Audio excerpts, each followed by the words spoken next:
All right, thank you guys. So I just wanted to explain a little bit the reason why you're all here right now before you go off to your various activities is because we care about you. As you leave 8th grade, you're going to be faced with a lot more choices and freedoms, particularly as summer begins, and then again as you go into high school. And with those choices and freedoms come decisions and consequences. And some of those choices lead to positive results, and unfortunately, sometimes they lead to negative consequences. So the presentation you're about to see is going to discuss the negative consequences, unfortunately, of some of the decisions that people have made and all the people that can be impacted as a result of those decisions. So our hope today is that you learn from these messages and that you continue to make good choices, because we know that over the past few years, Stoughton has done a good job, and you guys have done a good job about making the right decision and making good choices. So we hope that these messages will reinforce you to continue to do that. And the presentation is called No First Time. And there's going to be a series of people discussing their personal stories about substance abuse and how it has impacted their lives and their families. So the first person I would like to introduce to you today is Trooper Fanning, and he's going to come up and talk to you guys about his experience. Thank you.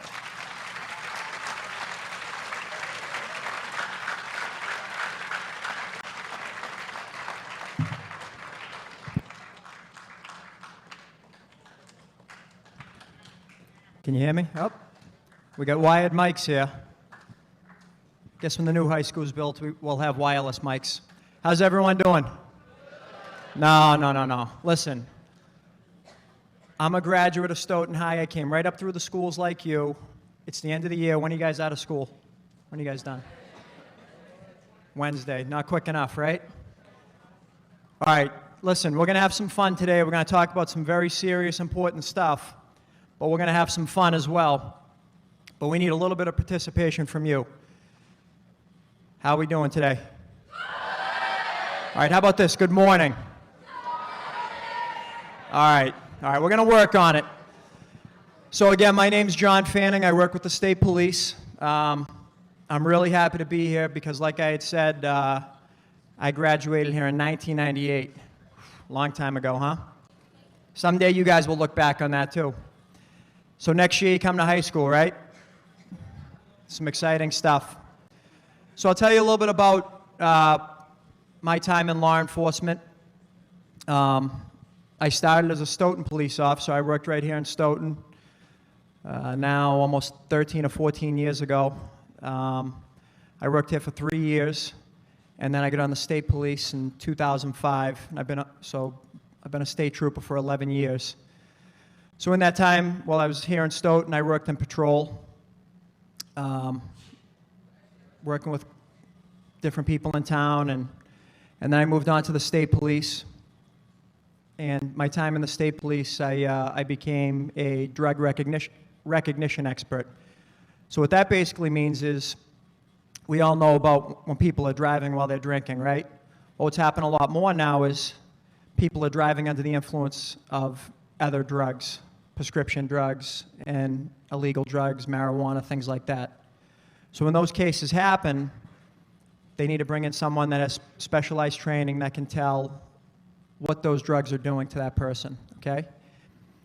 When you take a drug, and alcohol is a drug, it does things to your body that you can't control, right? We've all seen this at family parties or different places we've been where someone just a little bit different once they have some alcohol. And that's the same effect with every other drug to varying degrees. It affects your body. It affects your eyes. It affects how you move, your reflexes, how you think. And we're going to talk a lot about that today. Currently, I work in the Norfolk DA's office, and I work in homicide and death investigation. And I've been doing that for 4 years now.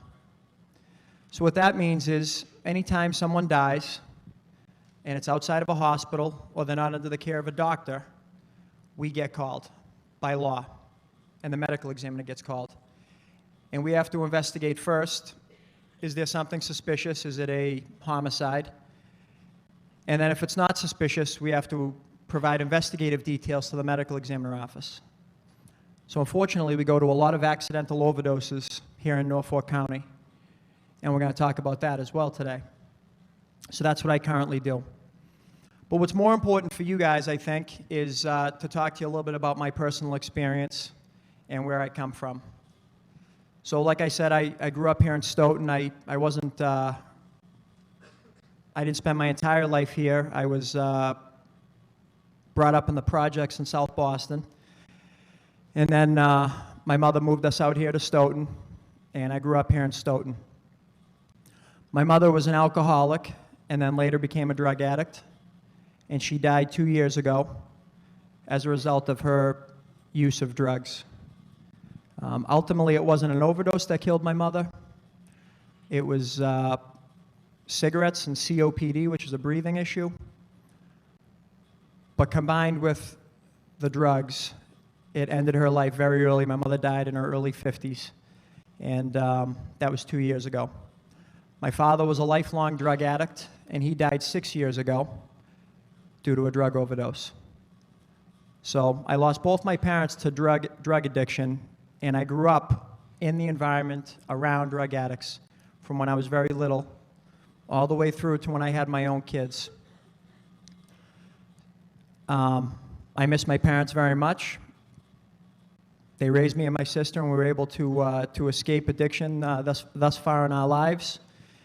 And that's an attestment to who they were and the types of people that they were without drugs and alcohol, because in that period of time, my parents were on and off drugs, and it wasn't easy. So I always like to talk to you guys a little bit about people that are probably sitting here that were just like me, and I sat right here. I think when I was here, I remember we had some people come from the jail, and they were talking about, they made bad decisions and they were in jail, and I remember that. I remember sitting right here. Nothing's changed. And I hope that we have that same impact on you. And if you're someone like me who is wearing a mask, I was kind of a class clown in middle school and high school, and most of the people around me didn't know what was going on when I went home. So if you're that person who has some stuff going on at home, I want you to know that you can escape this. You can get out of this, and you can do whatever you want in life. It's not going to be easy. And but you have to persevere and make good decisions. And if you're sitting next to that person and it's a friend of yours, and you know what's going on at home, you need to help them. I had a lot of friends and family who helped me here in Stoughton. A lot of friends and family and teachers. I haven't seen anyone that was here when I was here just yet, but I'm sure you know Coach Danny Mark, right? Yep, he was my hockey coach, and he was very influential in my life. I played for him for 4 years here, and I knew him when I was in middle school. And other teachers, Paul Monty was another teacher of mine. I know he spoke here a couple weeks ago. Counselors, principals, all of those people really helped me to be able to escape the life that was going on around me. So I want you to know you can do it. I want you to know if that's your friend that you need to support them and help them to make good decisions, because when you live a life like that or you have a family like that, you're certainly at a higher risk to get into trouble. And it's very important that you help one another. We need more leaders in the world. We need people to help each other and to stand up for one another. And hopefully here in Stoughton, you guys are doing that. So we're going to talk about some decisions, right? Now, at your age, you probably feel like you don't get to make many important decisions, right? There we go. Who was that? Right? Oh, there you go. What's your name? Rakaya. Okay. You don't get to vote yet, right, Rakaya? No.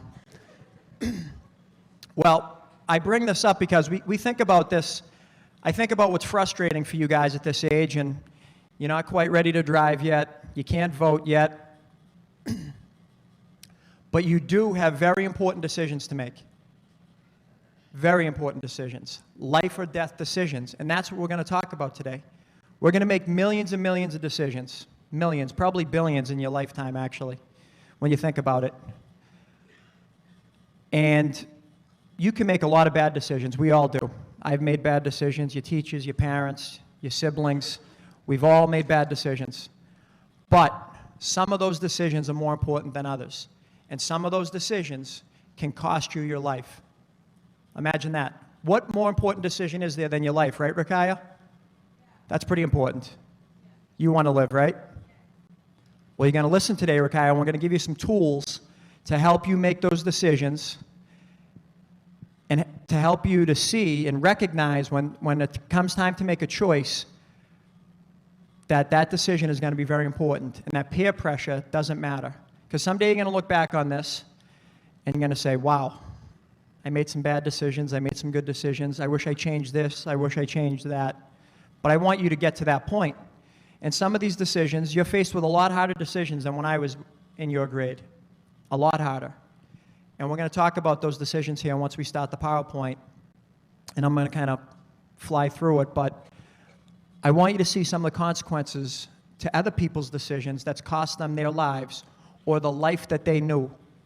Because when we talk about drug addiction, once you make that choice, once you cave to peer pressure and take a drug, it's like playing Russian roulette. You don't know what's going to happen. You don't know what's going to happen. But once you become an addict, your life is changed forever if you survive. If you survive. This is very serious. So we're going to talk about that. Let me get the PowerPoint going here. And again, this is no first time. You're going to find that we talk about the decision to not do drugs. To not do drugs. And we're going to look at some numbers and statistics as to why that's so important that you make that right decision. And hopefully I'll talk about some tools here today that are going to help you to make that decision to say no. So this was a car crash. This was on Stoughton Drive. This was probably 7 or 8 years ago, and 2 teenagers died here. And this was because of alcohol and seatbelts. So someone was driving under the influence, and you're not supposed to drink till you're 21, or you can't make that decision until you're 21 anyways, and no seatbelt. They weren't wearing a seatbelt, and 2 teenagers died in this crash. I responded to this crash. This was on Route 24 here in Brockton. This was prescribed medicines and alcohol. So we see this a lot now with prescription medicines and alcohol. Now, prescription medicines can be good, right? You have an infection, you have to take an antibiotic. We're going to talk a lot about pain medication today, which again, if you break your arm tonight and you need pain medication, you may take pain medication, right? And it will work the way it's supposed to work. This was designed for a certain treatment. But it's when we take it outside of that or take too much of it that we start having problems. And sometimes people with good intent, okay, there's people that suffer with depression and anxiety, and these are treatable diseases, right? And they take medications. Does anyone know what alcohol is? What type of drug alcohol is? It slows things down. Any guesses? No, you're like, what is he talking about? What is it? I can't hear. No. Opposite of stimulant, though, but good guess. I'm glad you knew. Depressant, there you go. We call it a central nervous system depressant, okay? Stimulants would be things like cocaine and things like that. Very dangerous drugs as well. So it's a depressant. So if you suffer from depression or anxiety, doctors give you antidepressants. Those are depressants. And you may take those normally. But when you add alcohol in, you can have the effect doubles, right? 1 + 1 = 2. You guys got that, right?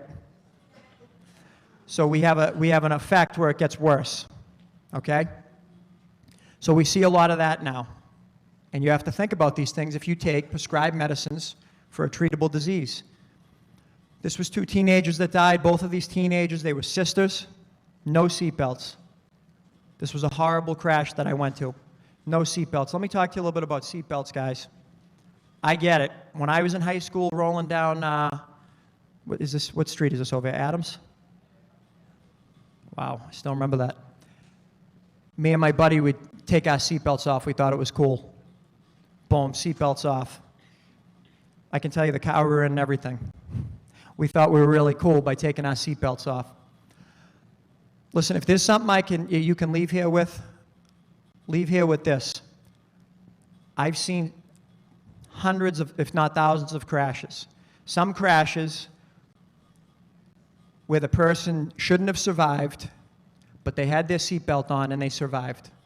Their cars rolled over into the woods and all kinds of crazy things, and they survived the crash. I've come up running down, and I look in, and I don't know what I'm going to see, and I see someone hanging by their seatbelt, and they're okay. I've seen other crashes that people should have survived, but they didn't have their seatbelt on, and they died. And let me tell you something. Ejecting out of a vehicle of metal, you see all the metal there, is not a fun way to go. It is not fun. It rips the clothes right off your body. The shearing metal rips the clothes off your body. It's horrible. I promise you that. So that little seatbelt, that one little thing you do, and these are the decisions and choices we talk about, that one decision to put your seatbelt on can change your life. And I know it sounds dumb, but this is still the leading cause of death for people a little bit older than you, up to 25. No seatbelts, alcohol-related crashes. This was alcohol and marijuana. We'll talk a little bit about marijuana. I know here in Massachusetts, we've decriminalized marijuana and we've approved medicinal marijuana. I understand the perception that's given you guys that we've sent the message that this is okay, that this drug is okay. Well, listen, there are medicinal reasons for cannabis, which is what the actual name of the drug's called. The problem is, marijuana is not what it used to be. This is a big business, and it's made in labs, and it's made from chemicals, and it's a lot more dangerous and potent than it ever was. And we're having people with prolonged and excessive usage starting to have problems with marijuana, meaning overdosing and things like that, because of the things that this drug affects. This drug dilates, okay? So it makes things bigger. It opens things up. Your eyes, they get dilated. Your pupils get bigger. Now, think if that continues to happen to your nerve endings and those things burst. That's a problem when things burst, especially in your head. And this is some of the stuff that we're starting to see with higher levels of THC in marijuana. It's not safe, guys. It's not safe, and it is a dangerous drug. And it also, especially if you're driving, as you get older, again, it's very dangerous as you're driving. They're telling me I'm getting close on time. This was 3 teenagers at alcohol. This was my classmate who got hit by a drunk driver. This here was Doug Weddleton. He was hit and killed up on Route 95 at 495. He was from Brockton. This happened about 5 years ago. Both operators were impaired in this crash. These are his 4 sons and his wife. 2 of his sons are troopers now, but they lost their father 5 years ago. Actually, it was 6 years ago. So we talk about opiates. You're going to hear today this message of, when we think about heroin, heroin's a strong word, right? It's a pretty strong word. No one here wants to be a heroin addict, I'm sure. But you don't end up that way. That isn't how it starts. It doesn't start with one day you waking up saying, I want to be a heroin addict.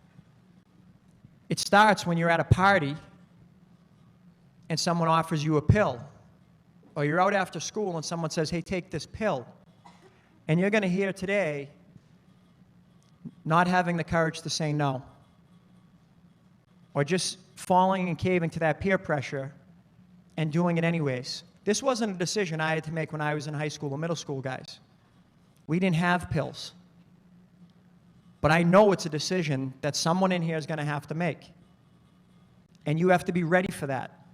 You have to be ready for that peer pressure to say no. You have to have an excuse. No, my parents drug test me. Some of your parents might drug test you. That's a good thing. So maybe you say, no, my parents drug test me. Because parents are doing that now. We're teaching parents to do that. Or to say, no, I'm all set, thanks. Whatever it is, you have to be prepared for that decision. Because 4 out of 5 heroin users, 4 out of 5 said they started with prescription drugs, guys. So now you see why someone doesn't wake up and say, I want to be a heroin addict today. They wake up, they go to school, or they go to work, someone offers them a pill, they take it, and that pill is not enough after a little while. And then 10 or 20 pills is not enough, and then they're on heroin. That's the reality of this drug, guys, and that's why it's so dangerous and we're losing so many people. Last year in Norfolk County, we lost 151 people.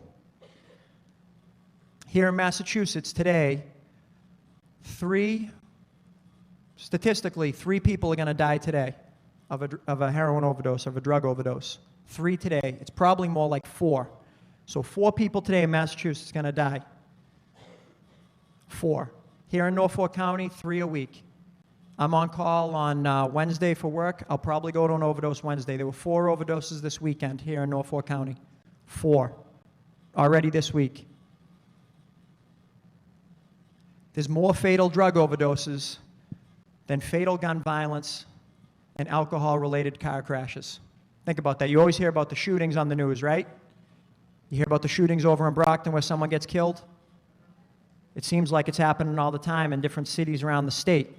You take that with fatal car crashes, add them up, and it still doesn't equal how many people are losing to drug overdoses. This is now your problem, guys. We're trying to help you with it, but this is your problem. This is what you have to deal with and grow up with.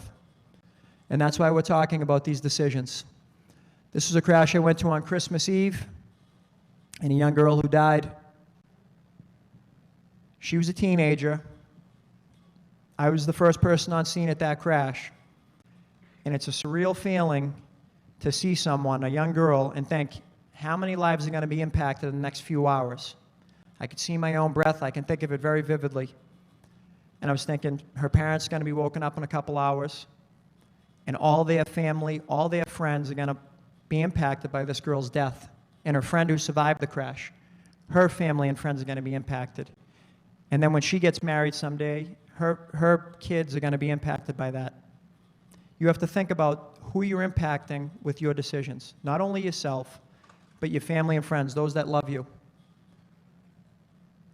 This was Ryan Dunn. You guys all remember when this happened. He crashed right after tweeting out this photo. With the marijuana, it puts you at much higher risk for depression. And again, alcohol and marijuana, stroke or heart attacks. I mean, all these things out there, guys. The important thing is, and the message that you're going to hear today from a few different people, is being able to say no. Because I can't promise you, if you take that drug, what's going to happen? I cannot promise you. Maybe there's 10 of you, maybe 5 of you take it and nothing happens. Maybe 5 of you take it and you become drug addicts. I don't know. Maybe 5 of you take it and you all die. We've had a couple scenes where 2 people have been dead. Just recently, 2 brothers died in Pembroke together, overdosed. Think about your family, your future, your reputation. You guys are going to be successful. You got to make bad decisions, but some of these decisions could cost you your life. I can't say that enough. Think about it. Think about it. Oh, back one. This is Evan. This is why we started this foundation. I'll let Stephanie tell you about her son, Evan. And but before I do that, you guys are going to have to fire it up a little bit because Matt's a lot more entertaining than I am. I want to introduce you to Matt Gainham. Matt's, he's my hero, and he's going to talk to you guys, and thanks for listening.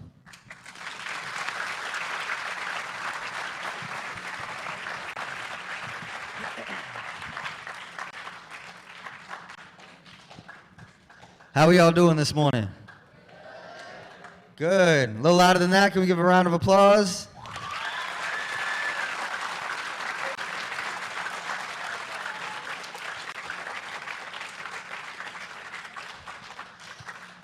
My name is Matt, and I'm a grateful recovering heroin addict. I just celebrated being 10 years clean on April 21st.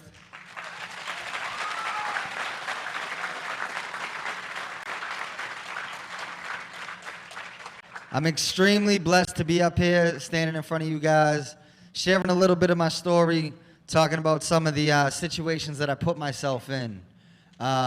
You guys are in an extremely difficult transitional period in your life. Anybody excited to go to high school? No? Yes? It's a huge jump, right? It's a huge jump from 8th grade to high school.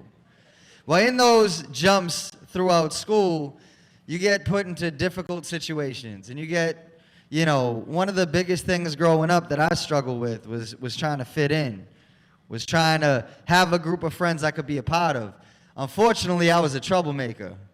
I went through 4 different high schools in 2 states. I got kicked out of 6th grade because I was such a classy guy way back when.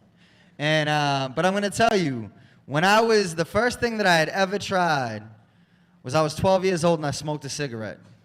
I walked to school with the same group of friends, and my buddy stole a pack of cigarettes from his mother. And one by one, he handed a cigarette to every kid that we were with. And one by one, we lit that cigarette up, and we sat on the corner coughing up a lung thinking that we were cool kids.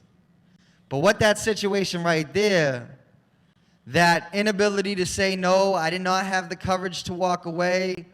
Those kids didn't care about me. They put me in an extremely difficult situation, right? But that decision-making process followed me throughout my entire life. First, it was cigarettes. Then a little bit after that, it was alcohol. We were at a house party, stole a few beers from our parents, sat by the side of the house, and one by one, we all drank. And once I put that in my system, I felt, I battled with depression, I battled with anxiety, that need to fit in, that need to be a part of something, that void that I had, these drugs started to fill it for short periods of time. And after alcohol, it was weed, and then it was ecstasy. And as I progressed through these drugs, and as I got into high school and I started using harder and harder drugs, when I was 16 years old, I was presented with an Oxycontin pill at a house party. Now, when you guys hear the word heroin, what does it sound like? It's dirty, it's filthy, right? What do you think heroin sounds like? The homeless guy under the bridge, right? The guy at 7-Eleven holding the Burger King cup asking for change, right? It's this dirty, filthy, disgusting word that when I was sitting in those seats at your age, I did not raise my hand and say, when I grow up, I want to be a heroin addict. I want to be a basketball player. I want to be a baseball player. Those were my dreams when I was your age. But Oxycontin doesn't have the same ring to it. Percocet, Vicodin, they don't have the same ring as heroin. But that name, you don't realize it was synthetic heroin. It was heroin in a pill. And I was at a house party, and somebody broke it up, and one by one, everybody I was with did it. And I didn't realize that trying that little pill was going to absolutely destroy my life. I didn't realize that I was going to be that homeless guy under the bridge, that I was going to lose my family, I was going to lose my friends, that I would sacrifice every single thing in my life to get to that, and I didn't care who I would step over. Who plays baseball in here? When I was 15, 16 years old, I used to throw low 90s. I had colleges looking at me for scholarships. I had dreams of baseball. I started varsity basketball as a sophomore. I had every opportunity to get further in life. I didn't play baseball or basketball my senior year. I absolutely threw away every opportunity that I ever had because I wanted to go get high. I wanted to hang out with the people that were getting high. Slowly, my behaviors were changing. My mother started noticing it. I wasn't coming home. I started failing in school. I started not showing up to school. And that's what happens when you guys make these decisions. And if you go that route. Who in here has been faced with peer pressure? Who in here that's been faced with peer pressure has had the courage to walk away? Give a round of applause to those people.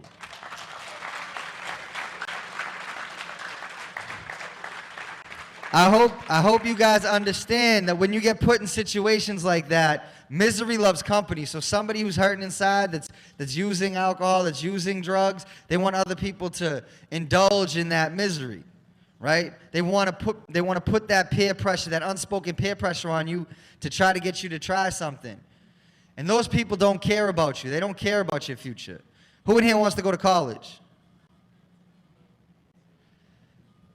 You start down this path, those college aspirations will go out the window. If you don't have the courage to walk away from situations like that, you won't be in college. You know, the kids that I hung around with that were doing these things, unfortunately, they're not alive or they're in jail right now. Yesterday, which is pretty crazy, and I'm going to go a little off. Yesterday was my best friend's birthday. He would have turned 31. Just like Evan, he died at 19 years old. 19 years old. You guys are what, 14?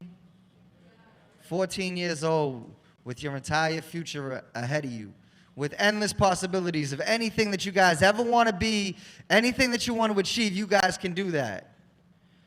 And I sat yesterday in reflection on how much time I missed with one of my best friends, with a kid who I hung out with every single day, who I call his mother Mom still, who his nephew is named James Matthew Slattery, in memory of him. And I'm his godfather, and I don't know why he would give the middle name to me, but just in reflection of like the years that were missed. And that's because we went down the path of doing drugs, and he unfortunately lost his life to that. Now, as the drug progression went, I ended up hitting rock bottom. I was 21 years old. I was homeless. I was an IV heroin user. I was in and out of court, in and out of jail, in and out of programs. I did not talk to my mother, my sister, or my father. I literally had absolutely nothing but the clothes on my back. I didn't shower. I didn't eat. I weighed about 135 pounds soaking wet and looked like a skeleton. And I didn't want to live. Very fortunate for me, at 21 years old, there came a moment of clarity, a miracle moment that I realized I wanted to live more than I wanted to die, and I wanted to give myself a chance at life.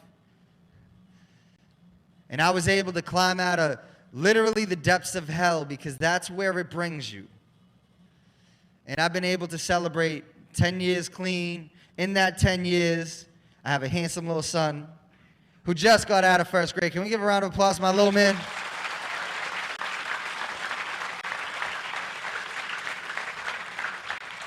So I had to drag him here. He's a little nervous because you guys are intimidating him, because you guys are a little older. So he's a little shy. And I have to embarrass him. I have to.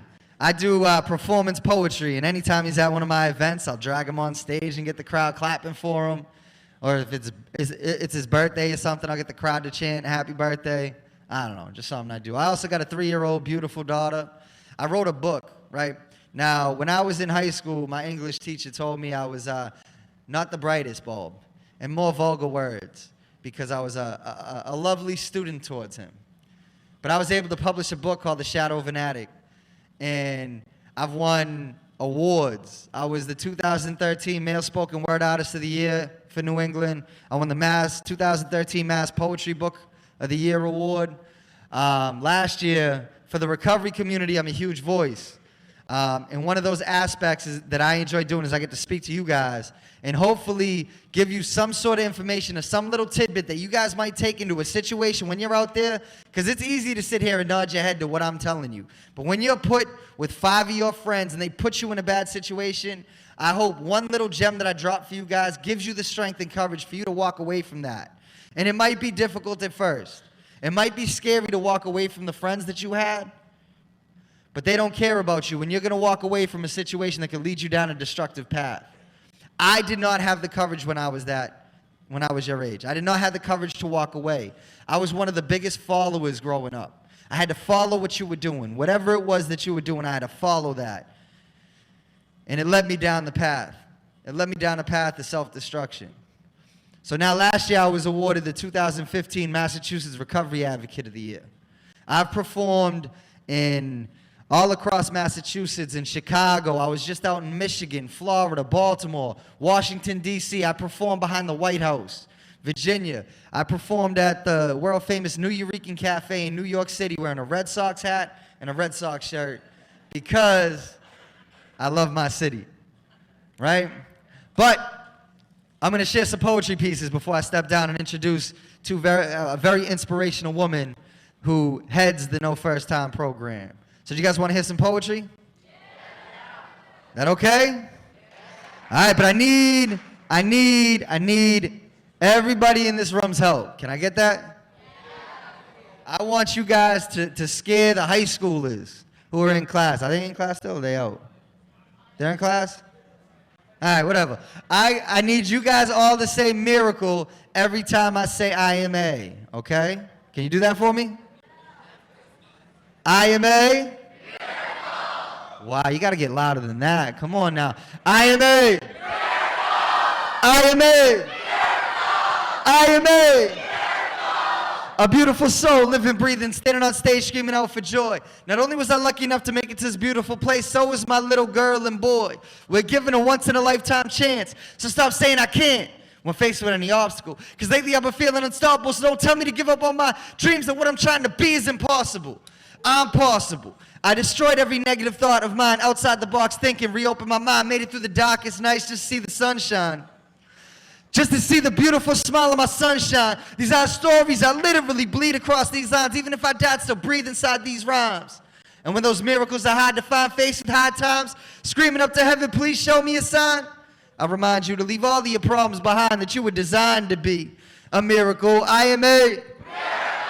They say you can't be this, you'll never be that, you're never gonna escape the shackles of your past. Take everything about you and throw it in the trash to try to break you. Like I put my fist through the glass, smash. Don't ever listen to what they tell you. You can't do. Ignore whatever point they're trying to prove. Say to yourself, I will not lose. Then the drive and determination will rise inside you like the fire burning with the heart of a lion that's roaring inside too. You are beautiful. Just don't let the negativity ruin you. They couldn't fit into a pair of your shoes. So if you've been staring at the world from a difficult point of view and those gray skies refuse to be blue, close your eyes and say, I am a. I'd rather build people up than break them down, because I know what it's like to almost drown. I hit rock bottom and there wasn't a soul around. An angel put their ear to my chest and they couldn't hear a sound. And then I rose like a giant phoenix and that heartbeat was found. It's a miracle that I'm standing here right now. I am a. I am a. I am a. Don't you ever forget you're a miracle.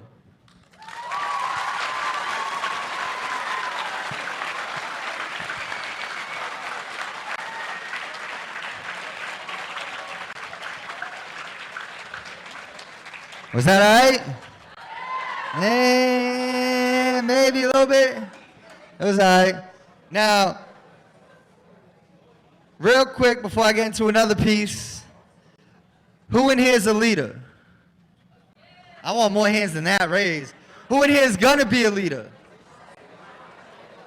One of the biggest things I want you guys to take away from what I gotta say is that I want you guys to strive to be leaders and not followers. Unfortunately, when I was your age, I wanted to be a follower. I wanted to follow the older kids in my neighborhood. I wanted to do what they were doing. I wanted to follow the kids in school that were doing the wrong thing. And it literally almost cost me my life. If I went down the list, don't worry about it, buddy. It's cool. Hit the red button on them. It almost cost me my life. And unfortunately, a lot of the kids that I followed are either dead or in prison. I wear 3 of my best friends around my neck that they go with me everywhere that I am. And you guys don't need to go down that path. Like you can absolutely be anything that you want to be. When I was a kid, I was told I wasn't going to amount to anything. That I was going to be a number in the system, that I was going to be in jail, I was going to be dead, I was going to be nothing. Right? I am on the verge of opening up my own treatment center that will offer help to people that struggle with substance abuse. I put out a book. I travel across the country to go and perform this poetry in front of groups of people. I get to talk to kids and try to offer some education and try to show you the mistakes that I've made. You don't have to make those. You don't have to go down the path that I went down. You don't have to do that. If you just grow the courage to turn away from situations, if you become the leader, strive to be a leader growing up, because life is a beautiful thing. You guys literally, college is something I missed. It's one of the biggest regrets of my life. I didn't get the opportunity to go to college. And everybody in here has that chance. And yeah. Now I need you guys to chant one more thing before I do my last piece, okay? I'm going to say no first time, because that's what this is about. It's about everybody in here taking a pledge not to do it that first time. So every time I say no first time, you guys need to respond even louder with no first time. Can we do that? No first time. No first time. No first time. No first time. No first time. I'm going to take the pledge for no first time. Good. You guys are the best. Give a round of applause to yourselves.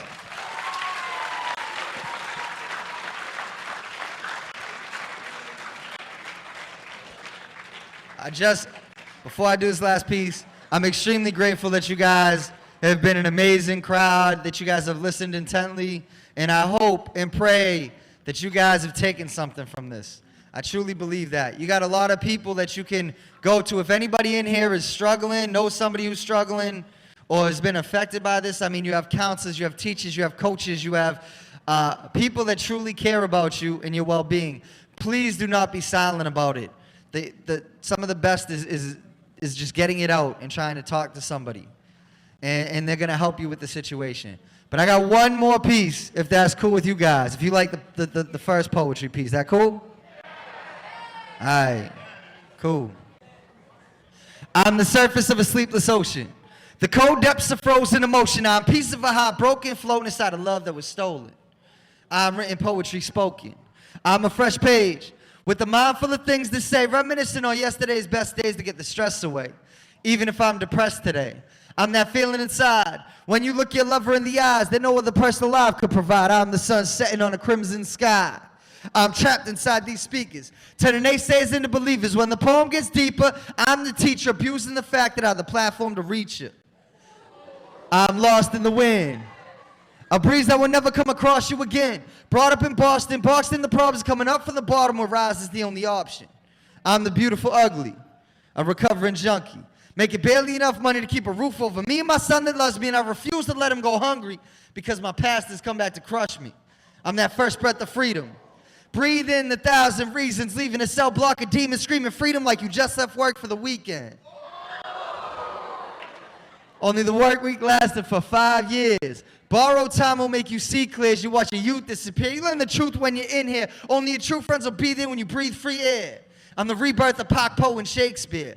I'm the rose that grew from concrete, the thump beneath the street where Romeo and Juliet would meet. I'm the madness created from the telltale heartbeat.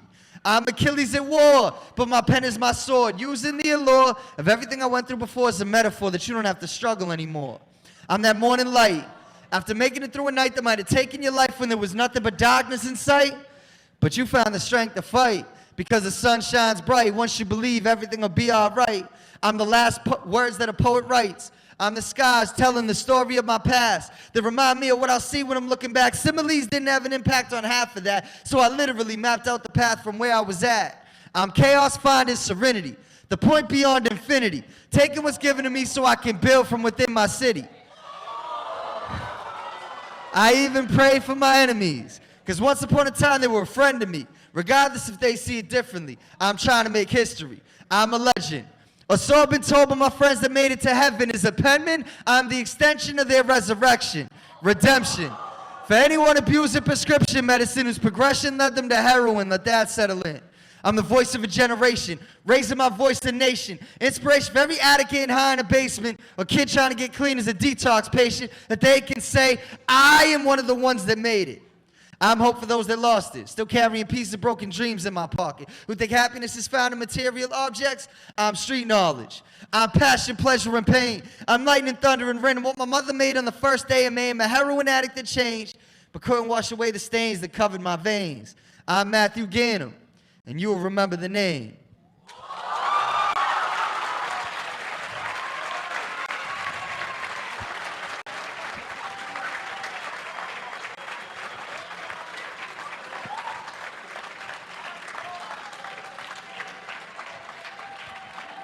You guys are the best. You guys are good people in my book. But that loud round of applause that you guys just gave me, hold on, no first time. No first time. Wow, I caught that side off, God. No first time. No first time. So now I want to bring up a very inspirational woman who, unfortunately, she lost her son at 19 years old. And this is the reason that we're here. She's the reason that we were brought to try to spread this knowledge to you, because these are the consequences, in all seriousness. I love playing around. I love getting people to laugh and joke. But, like, you know, unfortunately, Evan lost his life to this at a very young age, and he started at a very young age. And Stephanie goes around and shares her story and really, really takes this head on the prevention aspect. And it's one of the things that's going to stop. My generation is dying off. Like, from 18 and older, all you can do is treat people that struggle.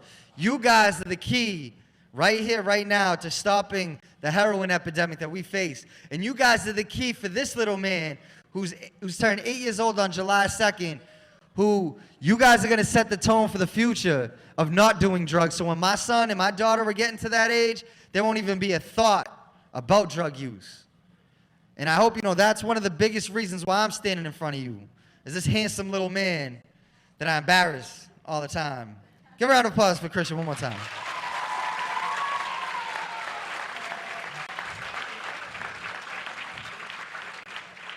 But now I want you guys to give the absolute loudest round of applause for Stephanie Green. Please give it up.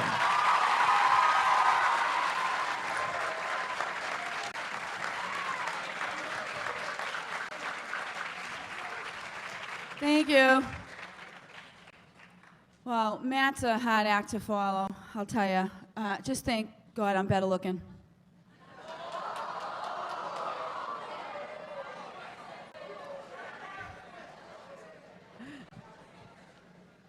My name is Stephanie Green, and I am the founder of No First Time, and this is my son, Evan. And when Evan was 15, somebody gave him a Percocet and gave it to Evan and told him, you know, to try it. It would make him feel good, and told him it was no big deal, and he took the pill. And even though me and John, his dad, always talked about drugs, that day there was nobody there with him saying, if you take this pill, this could end up being a horrific drug addiction, and at some point you're going to take heroin. It just doesn't work that way, guys. And that's why we talk about choices and peer pressure, because everybody gets into those circumstances like Evan did. And if you're in that circumstance and you're at a party or whatever you're doing, and I know you're going up to the high school, so you're going to be doing different things. You might be in different groups, and somebody might be passing something around, and you have to have the courage to say no and walk away. Say, I'm all set. You know, I saw this story about this kid, and he died from taking those type of drugs, and I want you guys to remember that story and be able to have the strength to say, no, I'm all set. And if you have to walk away from a group of friends because you had to say no, and you feel bad about that, and you feel like something's going to happen because you said no, I want you to say something, tell you something. The worst things that can happen if you leave some friends because you don't want to do what they're doing is maybe you'll lose a couple of friends over it. Maybe you'll feel bad about it. Maybe they might make fun of you here and there about it. But you know what? Who cares?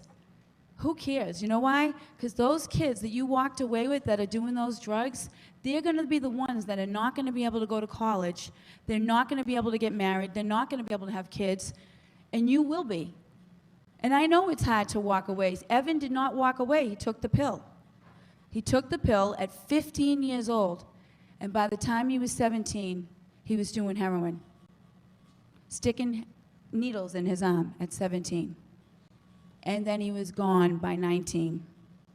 He went into cardiac arrest when he was 19 years old, and me and my husband and his sister had to see him on a machine for 5 days fighting for his life, and they could not save him. It's so important that you guys get educated on this stuff and know what we're talking about. And if there's any way that you guys could do me a huge favor, is if you could go home tonight at some point and maybe talk to your parents about this.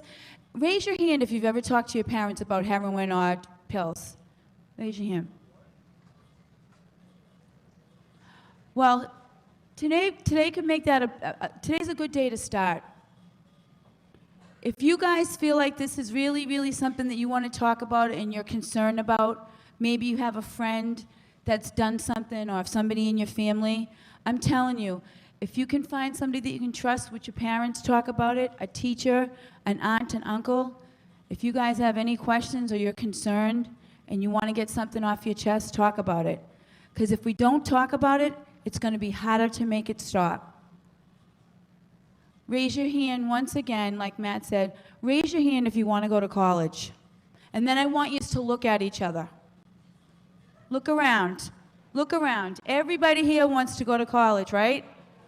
Right? Right? Yep. Well, I have to tell you something. My son wanted to go to college. He wanted to do all those things.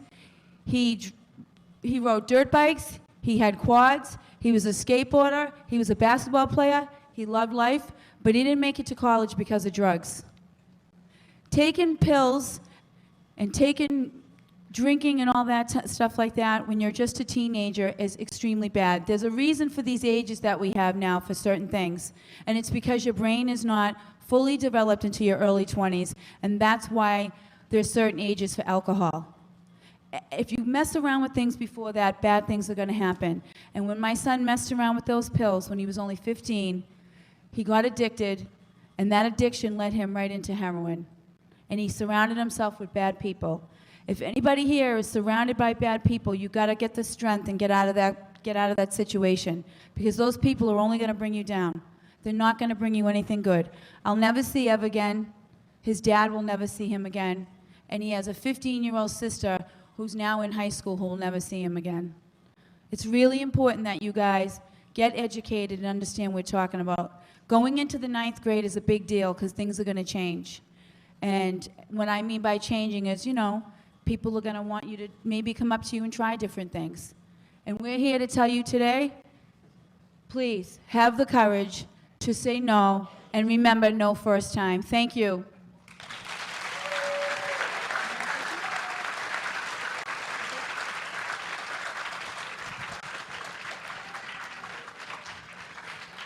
How you doing? My name's John Green. That's my son Evan up there. He actually went to school here at night.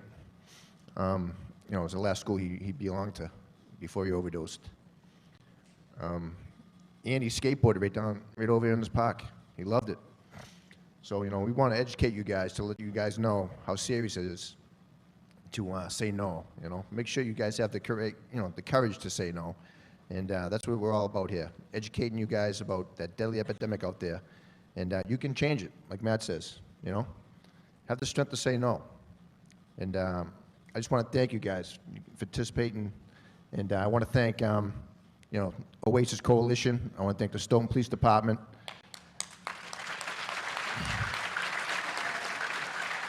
The selectmen. I want to thank the selectmen. I want to thank the firemen. And, thank all your teachers and your coaches, because that's where it starts. You guys have a problem, reach out to them. Thank you very much. No first time. Thank you. Stoughton, thank you.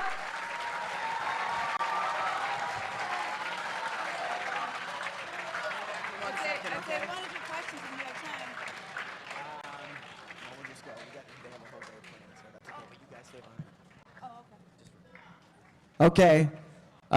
So how about a round of applause for all the people who presented for No First Time?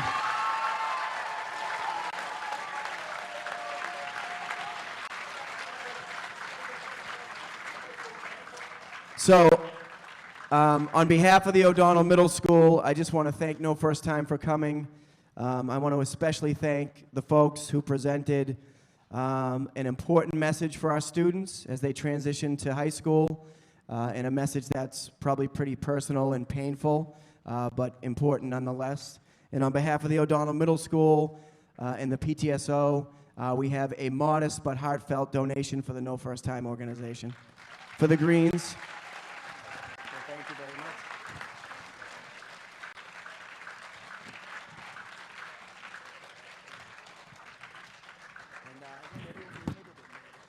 And now, If you guys want to ask a couple of questions, we probably have time in your very busy transition day to take 1 or 2 student questions. So if you're brave enough and you want to ask a question, I think we could take them.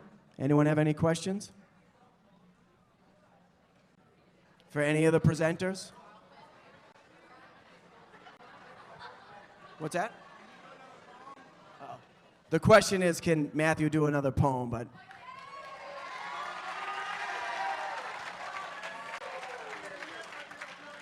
Daxberger.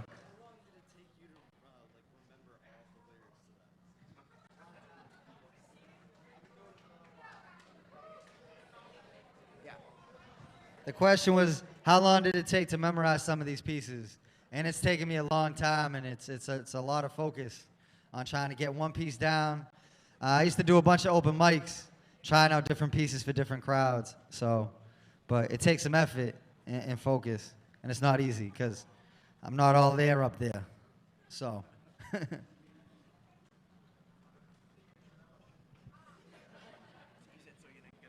I'll do another one real quick after. Hold on, yeah, shh. The name of my book is called The Shadow of an Addict.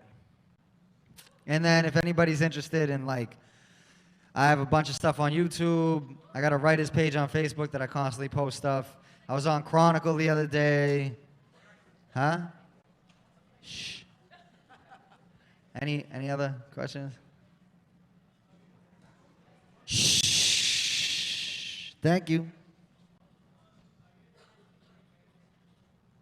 Are my tattoos what?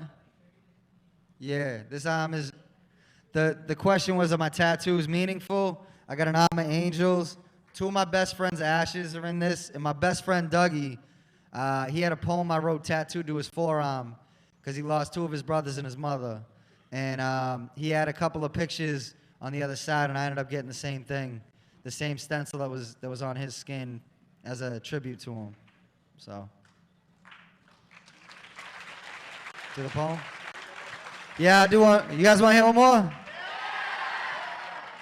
If you don't like it, you can boo me. It's cool. Maybe throw some tomatoes. All right. Shh. Impatiently waiting until the smoke clears. Tightrope walking between insanity and serenity. I wonder if I can find hope here before the rope tears and the last thread of my misery. I can't escape the fog. The hands of fear grab hold of me, choking me, exposing the broken me of what I was supposed to be. A wrong turn at the fork in the road.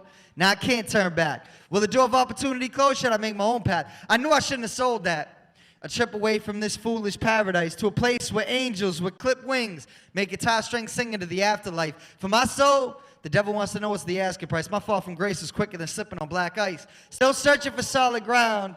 Spiraling and falling down. Is really my calling now? Does it still make my heart pound? Standing on stage staring out at the crowd. But it's nothing but empty seats. Do I do it for them or do I do it for me? Do I do it for inner peace or do I do it to be free? Just breathe. Because I want to take your breath away. Well, I welcome y'all to my palace of shame and introduce y'all to my marriage to pain. Carrying the shadow that I battled to change. And the war was ugly. I rose from the ashes of a junkie. Used to load up in the bathrooms of donkeys. Now I'm getting high at the crowds in front of me. Like the applause is a fix only fit for a druggie. So I take a hit off the people screaming they love me. And for that one shining moment, these dark skies become sunny. I forget about the nights I was alone. Roaming the streets with no place to go, no place to call home. Raising a broken child of my own and you wonder why I got stoned. Chemicals numbing my sharp senses. How many nights is it park benches? A story of the top wrenching where I start venting. The ghosts of my past coming back for vengeance. Syringes saying use me and you won't end up back behind barbed wire fences, but I'm against this. So I pull a piece of paper out and I let my pen bleed for you to remember me. Even if my physical presence is deceased, the essence of my being will never leave. Inside these words, please cherish me, for my soul to be set free is more than just a memory.